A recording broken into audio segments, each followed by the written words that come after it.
장마 기간이라고는 하는데 한가운데 날씨가 또 더워지면 푸근한 어떤 그런 날씨가 되는 것 같습니다.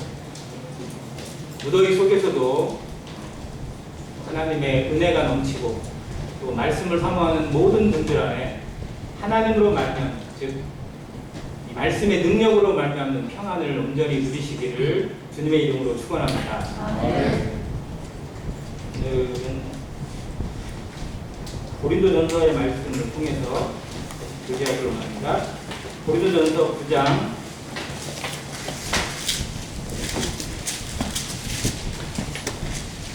24절부터 27절까지 교독하도록 하겠습니다. 24절 제가 읽겠습니다.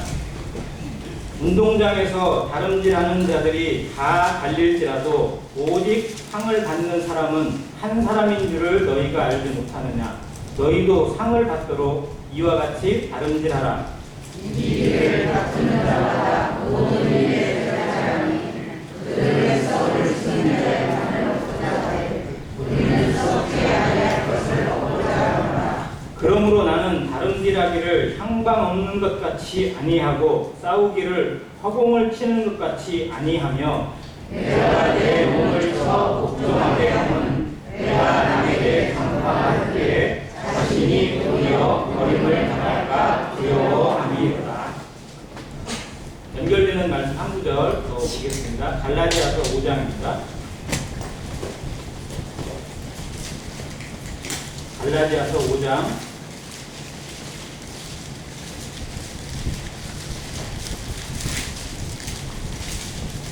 22절과 23절 같이 읽겠습니다. 시작.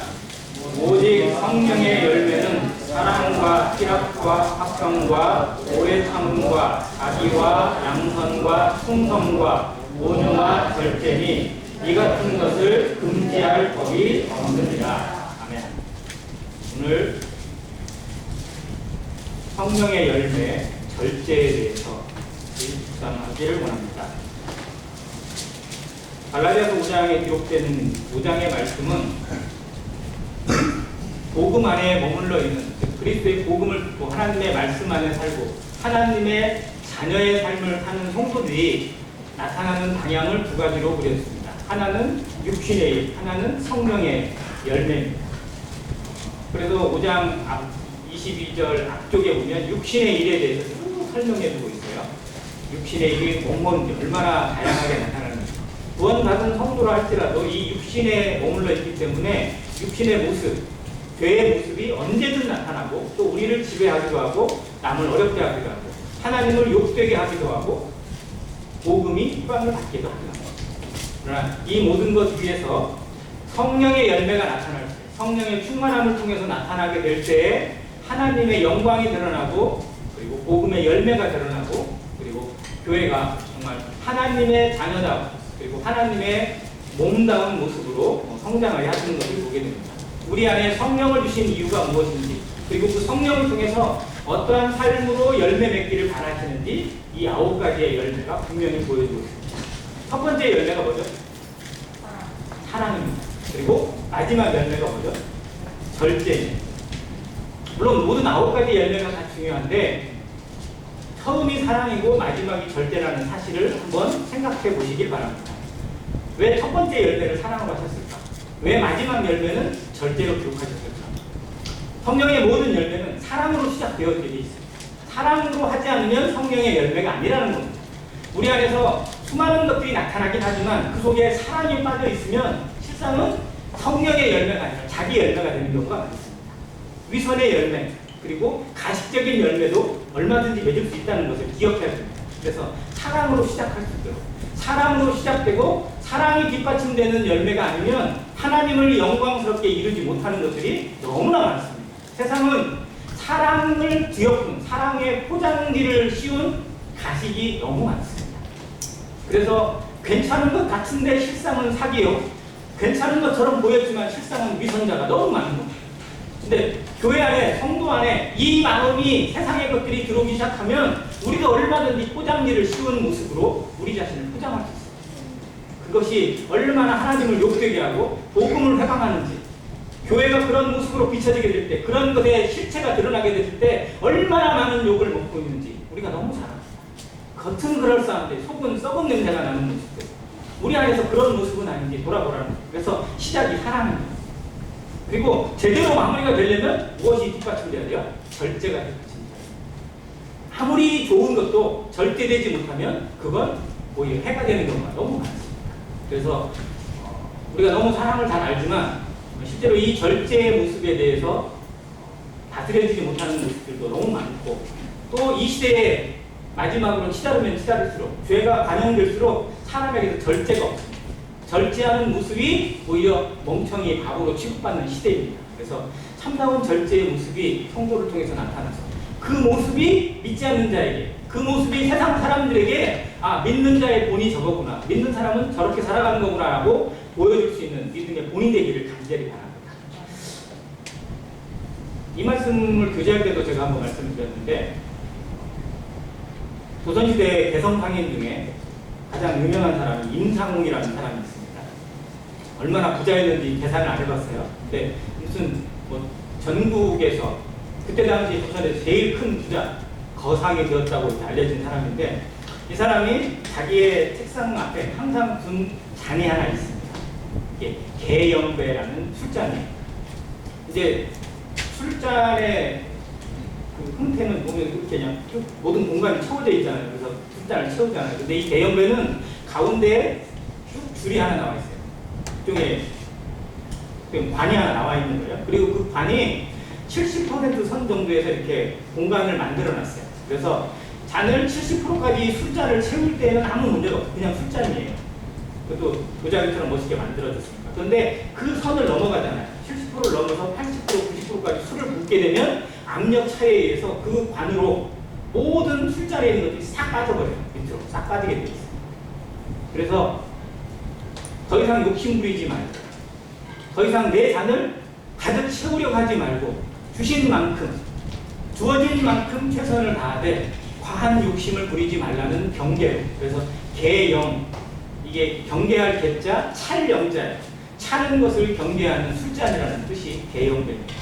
그런 걸 항상 자기 앞에 두고 욕심을 버리는, 욕심을 비우는 연습을 항상 하였다고 전해지는 말이 있습니다. 믿지 않는 사람들도, 세상 사람들도 실상 욕심이 화의 근원이라는 사실을 너무 잘 압니다. 그런데 실상 사람이 어떤 것 앞에, 자기가 목표로 두는 것 앞에 있으면 이게 욕심인지 정당한 건지 구분을 못해요. 그 앞에 놓이기만 하면 물불 가리지 않습니다. 눈이 뒤집혀진다고 하는 표현이 그래서 나와요. 그게 목적이 되면요, 다른 사람 보이지도 않고 오직 그것만 봅니다. 그래서 그 목적을 달성하기 위해서 수단과 방법을 가리지 않게 되고 선을 뛰어넘게 돼 있어요. 법을 무시하게 돼 있고 질서를 어지럽히게 되어 있습니다. 그래서 부모를 죽이기도 하고 사기를 치기도 하고 온갖 사람들 앞에 상처를 주고 억울함을 끼치면서도 자기의 목적만 달성하면 아무 일이 없는 것처럼, 그것이 대단한 것처럼 자랑하는 세상의 모습을 보게 됩니다. 근데 성도에게 왜 성령의 열매로 이 절제를 주셨는지 우리는 깊이 생각해야 됩니다. 성도 앞에서, 세상 사는 사람들 앞에서, 또 성도와의 관계에서, 믿지 않는 자들과의 관계에서 우리가 어떠한 모습을 보이고 있는지 스스로 살펴보라는 겁니다. 내 말은 지나친 것이 없는지, 나의 욕심은 과한 것은 없는지, 세상 사람들이 볼 때 정말 나를 어떤 모습으로 보고 있을 것인지 들여다보라는 겁니다. 그것을 이 성령으로 우리에게 말씀해 주시는 거예요. 계속 우리 자신을 들여다보는 거울처럼 나는 하나님 앞에 어떠한 자세로 살고 있는지. 어학사전을 한번 찾아봤습니다. 절제를 영어로 하면 뭘까요? 절제, 영어식 표현하면 여러 가지가 있는데 셀프 컨트롤이에요. 자기 스스로 통제하는 겁니다. 이건 된다, 이건 아니다, 이건 아닌 것 같다, 이런 식으로 통제하는 게 절제라는 영어 표현입니다. 한글 표현에는 이렇게 돼 있어요. 정도를 넘지 않도록 알맞게 조절하거나 제어하는 것이라고 써 있어요. 그러면 여기에 주체는 누구예요? 이 두 단어는 주체가 누구예요? 나예요. 셀프는 내가 하는 거잖아요. 그리고 여기 정도를 넘지 않도록 누가 절제하는 거냐면 내가 하는 거라고. 세상에 하는 절제는 내가 주체예요.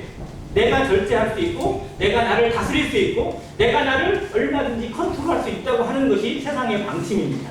그러나 성도는 압니다. 내가 나를 컨트롤할 수 있는지 없는지, 우리가 우리의 모든 것들을 컨트롤할 수 있다면 얼마든지 가능하겠지만 그것이 안 된다.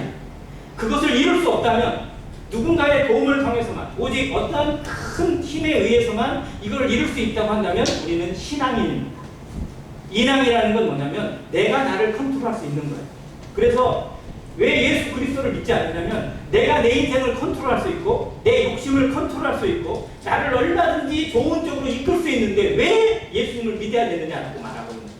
자기 의가 담겨있기 때문에 믿음이 생겨나지 않는 겁니다. 내가 할 수 없는 존재, 나는 여전히 약하고 내 안에 여전히 죄가 있고 이 죄는 내가 다스릴 수 없다는 걸 인정하고 깨닫게 되면요, 손을 벌리게 되어 있어요. 엎드리게 되어 있어요. 무릎 꿇게 되어 있습니다. 말씀 앞에 겸손하게 되어 있습니다. 당연합니다. 그러나 믿지 않는 자의 마음속에 뭐가 있느냐, 여전히 내가 나를 어떻게든 이끌 수 있다고 생각하고 나를 얼마든지 컨트롤할 수 있다고 하는 이 자신감, 그러나 그것이 하나님 앞에 얼마나 교만한지를 깨달아야 되는 거예요. 마찬가지로 이 절제도 내가 나를 절제할 수 있는 것이 아니라 하나님의 은혜로만, 성령의 능력으로만 할 수 있다는 걸 깨달을 때 말씀 앞에 순종하게 되어 있습니다. 말씀이 이끄는 대로 하나님의 능력대로 살아가는 성도의 삶을 이끌기 위해서 과연 내가 나를 컨트롤할 수 있는지, 내가 나를 절제케 하는 것인지, 성령이 나를 절제의 삶으로 이끄는 것인지 판단하시기 바랍니다.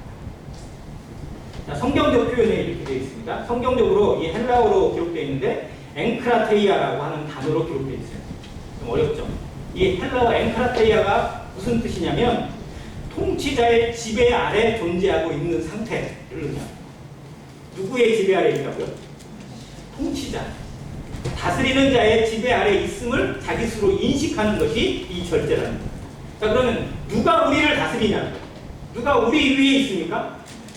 하나님이 계심을 아는 겁니다. 하나님이 우리의 머리 되심을 알고 우리의 창조주 되심을 알고 우리의 주인이심을 아는 것이 절제의 기본이라는 겁니다. 하나님의 속해 있는 자, 하나님의 지배 아래 머물러 있는 자, 하나님의 지배를 받아야만 하는 자로 나를 인식하는 것이 절제라는 겁니다. 그런데 성도들의 삶을 그래서 돌아봐야 돼요. 나는 뭔가를 말할 때, 뭔가를 쓸 때, 뭔가를 행할 때, 아니 우리의 마음이 누구의 지배 아래 있는 것인지 아니면 나 마음대로 하는 것인지, 양심상 우리 스스로 속이지 마시기 바랍니다. 나는 통제 아래 있습니까? 아니면 내 마음대로 합니다. 이것이 절제의 기본입니다. 그래서 얼마나 많은 순간에 우리는 절제를 벗어납니다. 무절제로 살아갑니다.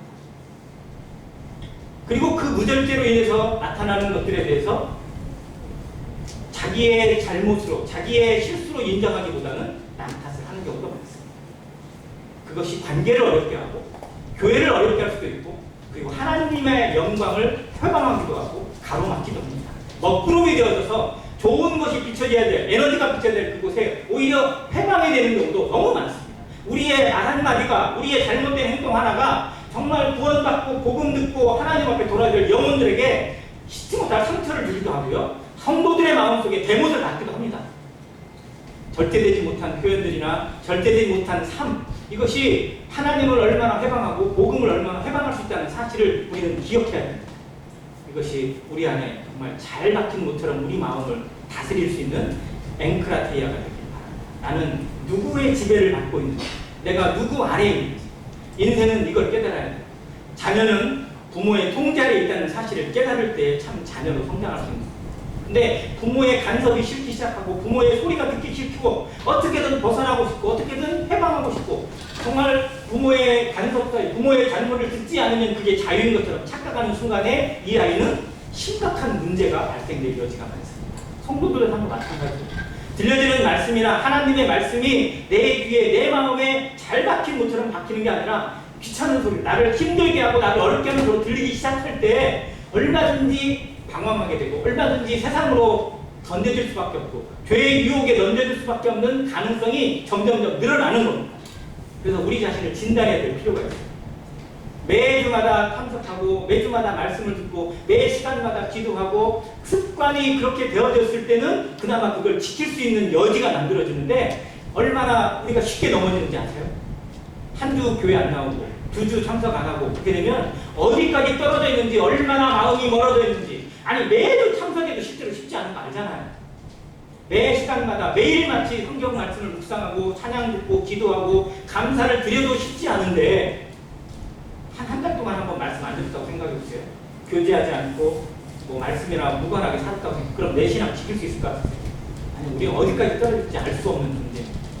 정말 그것을 다시 한번 생각하면서 이 절제에 대한 표현을 보게 됩니다. 자 그러면 성경이 보여주는 절제의 가장 아름다운 본은 누가 보여줬을까요? 성경에서 절제의 최고의 표현, 최고의 정수를 보여주신 분은 누구일까요? 예수님이십니다. 예수님은 하나님의 아들이셨어요. 만유를 통치하시고 만유를 지배하시고 만유를 다스리는 그분께서 친히 무슨 형상을 입고 육신을 입고 종의 형체를 입고 이 땅에 오신 분. 이것만은 절제가 있을까요? 이보다 더한 절제가 있을까요?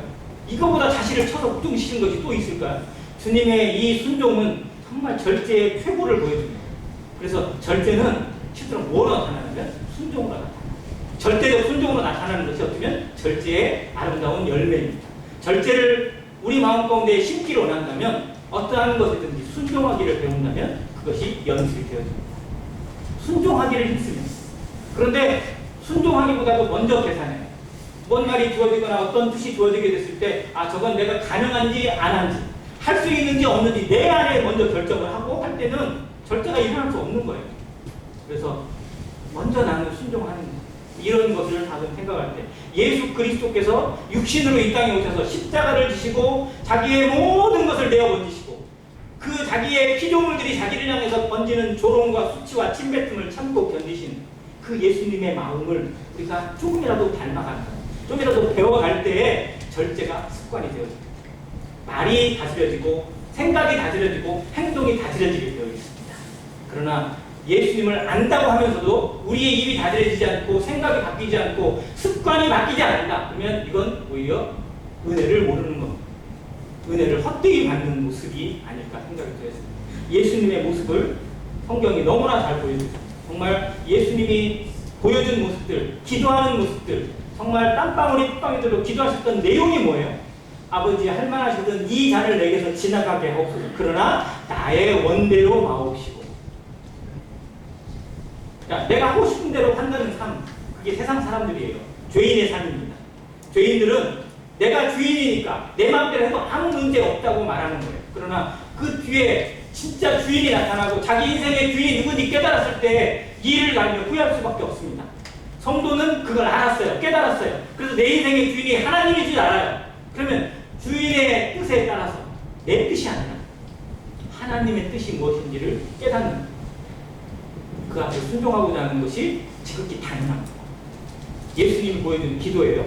내 원대로 마옵시고 누구의 뜻대로? 아버지의 뜻대로 되기를 원하나이다. 성도님들 그렇게 기도하시기 바랍니다. 우리의 기도에 습관이 되시길 바랍니다.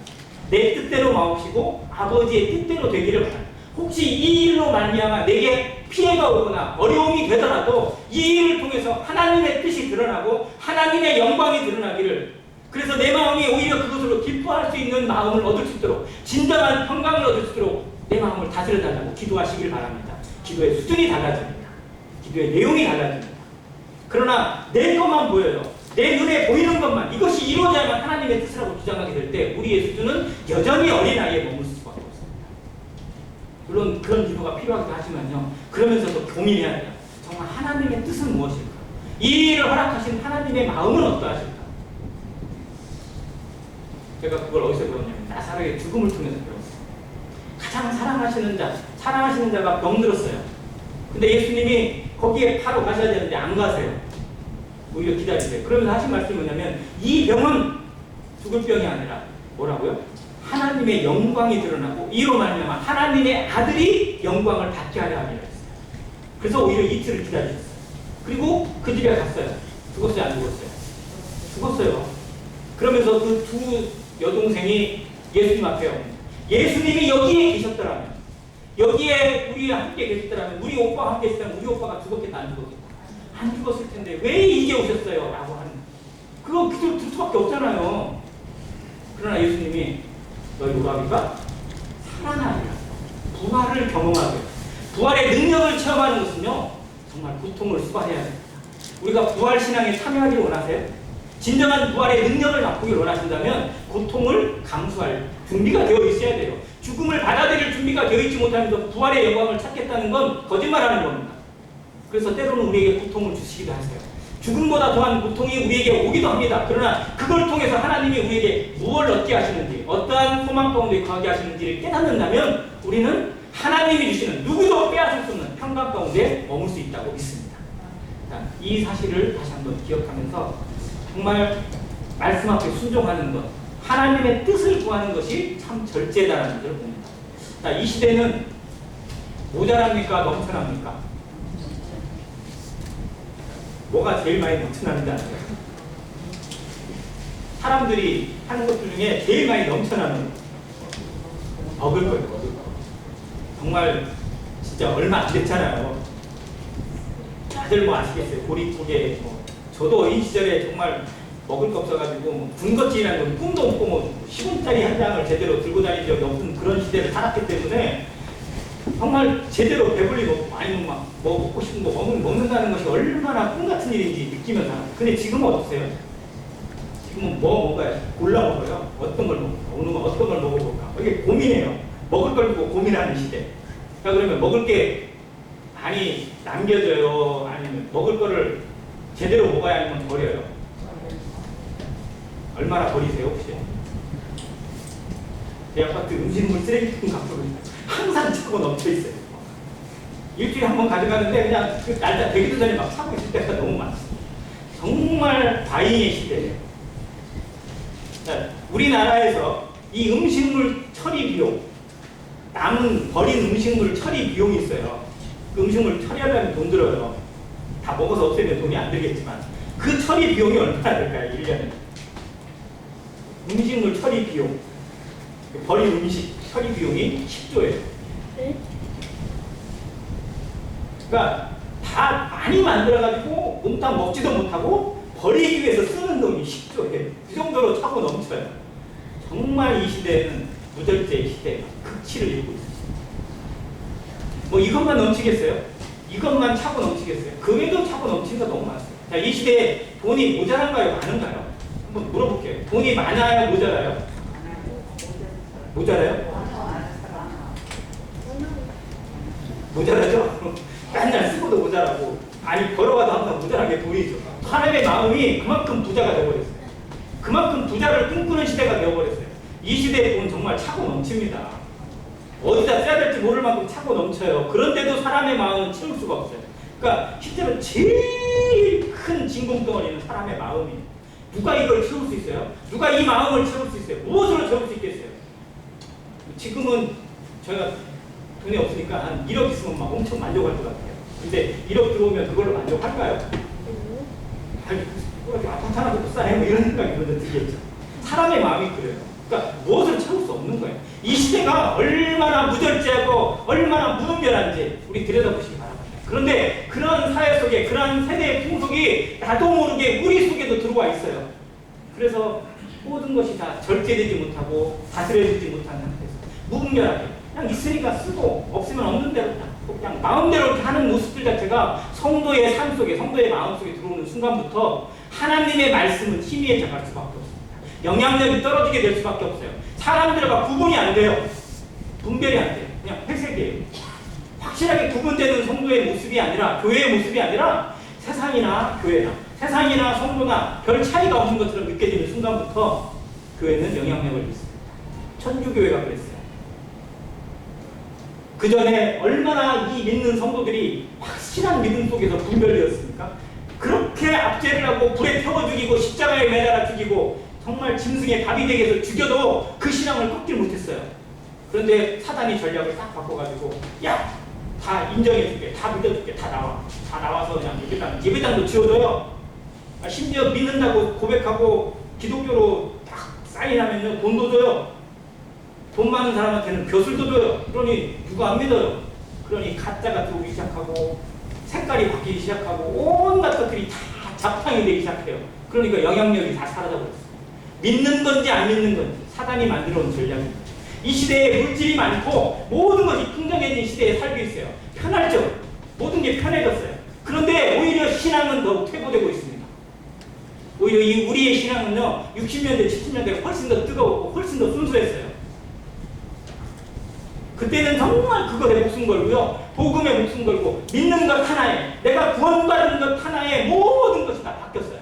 그런데 지금은 믿게 되고 구원받고 천국 가게 되는 것이 얼마나 기쁜 것인지 잃어버렸다니까요. 이 땅이 너무 좋아요. 세상에 누릴 게 너무 많아요. 그러니 정말 세상을 사랑하는 건지 주님을 사랑하는 건지, 주님도 사랑하고 세상도 놓기 싫고, 이 양다리가 얼마나 우리 마음을 혼잡스럽게 만들고 있는지 생각해 보시겠어요. 자, 그러면 절제의 모습 속에서 생각해 볼 부분을 한번 해보겠습니다. 그러면 무엇을 성령의 인도하신 가운데서 절제하고 다스려야 될까요? 첫 번째, 가장 먼저 다스려야 될 게 무엇일까요?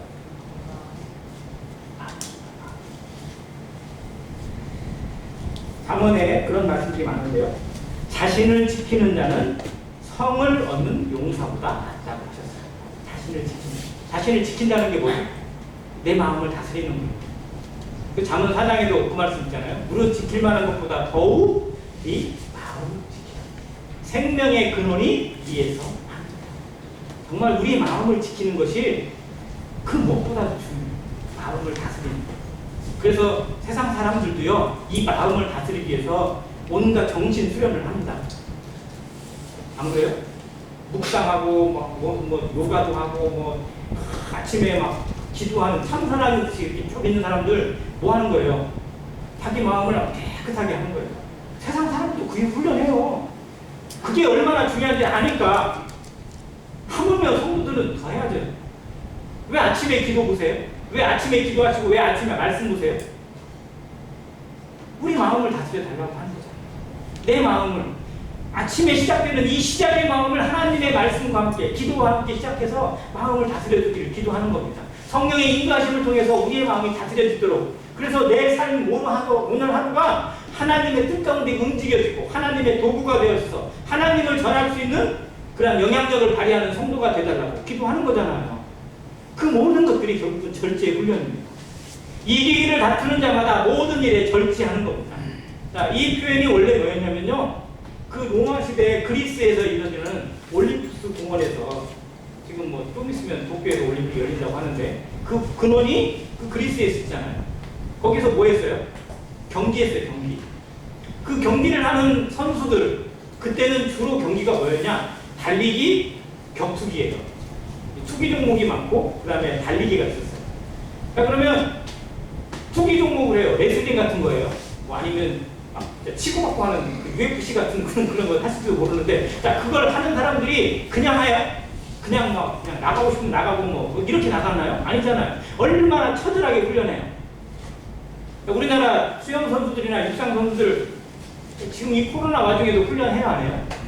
엄청나게 합니다. 지금 뭐 사고문 나가지고 더 하냐고요? 컨디션 조절하기 위해서 먹는 것도 절제하고 잠자는 시간까지 하고요. 무엇을 먹어야 될지, 어떻게 식이요법을 통해서 어떻게 몸을 관리해야 될지 철저하게 하게 돼 있어요.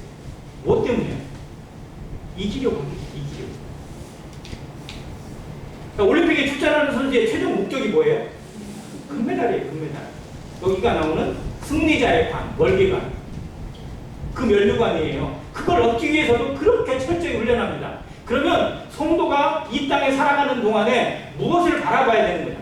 목표가 뭐냐고요? 표대가 무엇인지를 봐야 된다는 거예요. 그 표대를 잃어버리고 방황하는 성도가 아니라 적어도 우리 안에 소망이 있고 표대가 있다면 내가 바라보는 면류관은 무엇인지, 하나님 앞에 내가 어떠한 자세로 설 것인지 결단하는 자세가 되길 바랍니다. 자, 그 올림픽에 출전하는 선수들, 뭐 세계 선수권이랄지 무슨 대회에 나가는 선수들이 그 승리의 관을 보기 위해서 1등의 영예를 얻기 위해서 거기에서 정말 인정받고 그 면류관을 섰을 때, 금메달을 목에 걸었을 때 그 영광, 금메달을 한번 씹어보고 이게 금맛이구나, 이게 느껴보는 그 감정, 그 통쾌함, 그 맛보기에서 그 훈련을 참아요. 그러면 우리가 하나님께 받아야 될 상급은 이 사람들이 받는 금메달하고 비교가 된다 안 된다? 안 되는 거잖아요. 근데 우리가 받는 훈련을 비교해보면 게임도 안 돼요. 그걸 정말 깨달은다면 그 선수들이 하는 훈련만큼 할 각오를 해야 되는데 그렇게 안 하잖아요. 나라를 쳐서 복종시키는 연습 우리 안 돼 있어요. 그냥 되는 대로 주어지면 주어지는 대로 없으면 없는 대로 그냥 이래도 되고 저래도 되는 것처럼 착각하는 모습들 자체가 실제로 하나님 오실 때 아니 우리를 위해서 십자가를 내어주시고 모든 피를 흘리신 예수 그리스도께서 바라보실 때 어떠한 마음이실지 이게 하나님의 마음. 우리가 정말 하나님의 마음을 안다면 예수 그리스도의 심령을 우리가 깨닫는다면 이러고 있을 수 없다는 거예요. 나의 하루가 하나님께 어떻게 들려지는지 나의 하루 한 시간이 하나님 앞에 어떠한 가치가 되는지를 깨닫는다면 그냥 멍하니 살아갈 수 없다는 겁니다. 시간을 쪼개고 마음을 쪼개고 재물을 쪼개고 모든 것을 쪼개서 이것이 복음이 되어지기를 이것이 열매가 되어지기를 하나님의 영광이 되기를 기도하는 것이 지극히 당연하다는 겁니다. 이것이 절제입니다. 마음을 다스리는 것 가장 기본이고요. 가장 중요한 내 마음이 어떤 시작을 하고 있습니까? 어떻게 하루 시작했나요? 월요일 아침 출근 시간이 되면요. 제가 예배당 볼 때 잠깐 오는 이 거리에 지나가는 차들에 있는 사람들을 봐요. 출근길에 운전하는 사람들 모습 혹시 아세요? 출근하는 분은 아마 스스로 느끼는지 모르겠는데 정말 그 길이 얼마나 밀려있어요. 아침에 러시아고 그 밀려있는 와중에 정말 거기에 막 어떻게 보면 목숨 걸고 비집고 뚫고 들어가고요. 막 신호가 걸렸는데도 막 그냥 막 순식간에 넘어가기도 하고 잠깐 신호 걸려있는 틈에 대부분 여자들 모아도 열심히 하세요. 참 안쓰럽더라고요. 정말 세상에 있는 것을 위해서도 저렇게 안쓰럽게 저렇게 간절하게 그 시간 쪼개면서 그렇게 살아가는데 정말 성도가 하나님을 향해서 그 영광의 하나님의 나라를 소망을 바라보고 면류관을 바라본다는 성도가 정말 우리의 삶을 얼마나 쪼개고 있는지 돌아보니까 부끄럽더라고요. 참 우리의 마음에 정말 절제를 다시 한번 배우기를 원합니다. 두 번째는 무엇이 절제되어야 될까요? 무엇이 우리의 습관 중에서 제일 절제하기 쉬운 거, 어려운 거 뭐죠? 뭐예요? 모르세요? 우리에게서 나타나는 것 중에 제일 절제가 안 되는 거 말이에요. 야고보서 3장에 이 표현을 아주 적나라하게 했습니다. 혀는 뭐예요? 쉬지 않는 불이에요. 쉬지 않는 악이라고 했어요. 정말 우리의 말들이 우리의 입에서 나오는 것들, 우리의 손에서 나오는 것들, 우리의 마음에서 쏟아져 나오는 것들이 얼마나 악한 것들이 많은지 우리 자신이 알아야 됩니다. 그래서 사람에게 하나님이 귀도 2개 주셨고 눈도 2개 주셨고 콧구멍도 2개인데 입은 하나만 주셨어요. 그래서 주신 말씀 있죠. 사람마다 뭐는 더디하고 말하기는 더디하고 듣기는 속히 하라고. 잘 들어야지 열심히 말하려고 하는 거죠. 정말 우리의 말에 하나님이 담기거나 하나님의 은혜가 담기는 말이 아니면 우리의 입에 자물쇠를 채워달라고 기도하시는 성도가 되시길 바랍니다. 우리의 표현도 마찬가지입니다. 우리가 쉽게 하는 표현들 요즘은 막 SNS도 많고 카톡이나 뭐 이런 것도 많다 보니까 막 말을 하지 않아도 표현할 때가 많아요. 그런데 절제되지 못한 표현이 얼마나 다른 사람에게 상처를 줄 수도 있고 어려움을 끼칠 수 있는지 우리가 많이 압니다. 그래서 말하거나 표현하는 모든 것에 있어서 하나님의 마음 정말 이것이 필요한지 한 번쯤 고민하고 생각하는 성도가 되시길 바랍니다. 그래서 내 말을 듣는 사람이 나의 말을 통해서 하나님을 느낄 수 있다는 하나님을 느끼는 표현, 하나님을 느끼게 하는 말들. 그래서 가급적이면 성경의 말씀이 우리의 입에 표현에 닿으면 더 좋죠. 그러나 모든 말을 성경을 갖다 막 짜맞춰 살 수는 없잖아요. 그러나 어떠한 말을 하든지 은혜를 끼치는 말, 덕을 끼치는 말이 성도의 입에서, 안행교회 성도의 입에서 나오기를 간절히 바랍니다. 입술을 제어하는 이건 정말로 그 무엇보다 힘든 훈련이에요. 그러나 입술이 제어되지 못해서 그 표현력이 절대되지 못해서 얼마나 많은 어려움을 끼치는지 우리가 잘 압니다. 그리고 그것이 나를 힘들게 할 뿐만 아니라 교회를 힘들게 하고 하나님의 나라를 힘들게 하고 복음을 회방하는 회방꾼이 될 수 있고 쓴뿌리가 뿌리가 될 수 있다는 사실을 늘 기억하고 정말 우리의 모든 것들이 하나님의 말씀이 담겨 있어요. 그래서 교회에서 1만 마디 강언을 하는 것보다 여러 말을 하는 것보다 깨달은 마음으로 5마디 말을 하는 것이 낫다고 하셨어요. 저도 말하는 자로서 좀 두려울 때가 많습니다. 정말 필요했던 말이 하나님이 주신 것만 했을까? 하고 나면 후회하고 하고 나면 아쉽고 정말 가슴을 치는 일이 참 많은데요. 저를 위해서도 많이 기도해 주시기를 또한 당부드립니다. 자, 그러면 마지막으로 무엇을 다스려야 될까요? 무엇을 절제해야 될까요? 세 번째는 물질이네요. 아까 얘기한 것처럼 차고 넘치는 중에 우리의 물질도 마찬가지입니다. 하나님께서 정말 이 대한민국이라는 나라에 정말 놀라운 복을 주셨다고 믿습니다. 그리고 우리나라 선진국이 아니에요? 홍신우님 선진국이 아니에요? 아니, 오죽하면 G7에서 초청을 했겠어요. 괜히 초청한 거 아니에요.